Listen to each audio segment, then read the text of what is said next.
بسم اللہ الرحمن الرحیم۔ السلام علیکم ناظرین، امید ہے کہ آپ سب لوگ خیریت سے ہوں گے۔ آج کی اس ویڈیو میں ہم حضرت محمد صلی اللہ علیہ وآلہ وسلم کی حدیث شریف کا ذکر کریں گے، جس کا عنوان ہے غیرت حق، یعنی حق پر رہ کر اپنی غیرت کو ظاہر کرنا۔ حضرت عائشہ صدیقہ رضی اللہ تعالیٰ عنہ بیان فرماتی ہیں کہ رسول اللہ صلی اللہ علیہ وآلہ وسلم نے کبھی کسی کو نہیں مارا، نہ کسی بیوی کو مارا، نہ کسی خدمت گزار کو، اور نہ کسی اور کو۔ البتہ خدا کی راہ میں جہاد کرتے ہوئے آپ صلی اللہ علیہ وآلہ وسلم نے دشمنان دین پر ضرور ہاتھ اٹھایا، اور آپ صلی اللہ علیہ وآلہ وسلم کو جب کبھی کسی نے کوئی دکھ دیا ہے، دکھ دینے والے سے آپ صلی اللہ علیہ وآلہ وسلم نے کبھی بدلہ نہیں لیا، مگر جب کوئی خدا کی شریعت کی بے حرمتی اور نافرمانی کرتا تو آپ صلی اللہ علیہ وآلہ وسلم خدا کے لیے ضرور بدلہ لیتے۔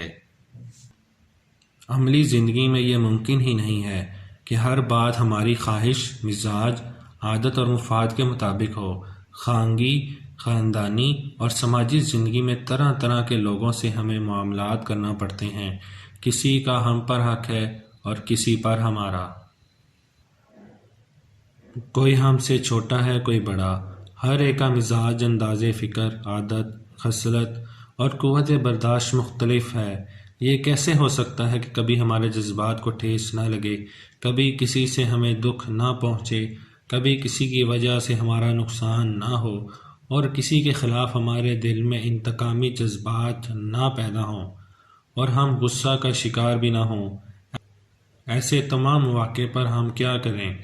حیات طیبہ صلی اللہ علیہ وآلہ وسلم کی یہ جھلک ہمیں بتاتی ہے کہ جب ہمارا ذاتی معاملہ ہو، کوئی ہمیں دکھ پہنچائے اور ہمارا مالی نقصان کرے، تو ہم صبر و ضبط اور عفو و درگزر سے کام لیں، اور انتقامی جذبات سے مغلوب ہو کر انتقامی کارروائی نہ کریں، بلکہ اعلیٰ ظرفی اور بلند ہمتی کا مظاہرہ کریں۔ البتہ جب کوئی بد نصیب خدا اور رسول صلی اللہ علیہ وآلہ وسلم کے معاملے میں ہماری غیرت کو چیلنج کرے تو ہم ہرگز خاموشی اختیار نہ کریں۔